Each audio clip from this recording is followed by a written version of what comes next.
আমার হুজুর পাক নবী সাল্লাল্লাহু তাআলা আলাইহি ওয়াসাল্লাম ইরশাদ করেছেন হাদিস শরীফে, বুখারী মুসলিম শরীফে, যে কুল্লু উম্মতি ইয়াদখুলুল জান্নাত ইল্লা মান আবা, প্রত্যেক ঈমানদার বেহেশতে প্রবেশ করবে, ইল্লা মান আবা, যে ব্যক্তি প্রত্যাখ্যান করেছে বা অস্বীকার করেছে সে ব্যতীত।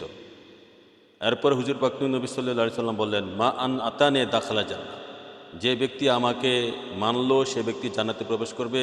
ওয়ামান আসানি ফাকাত আবা, যে ব্যক্তি আমার অবাধ্য হলো, যে ব্যক্তি আমাকে অমান্য করলো, অসম্মান করলো, আমার প্রতি বেয়াদবি করলো, আমাকে সে ফাকাদ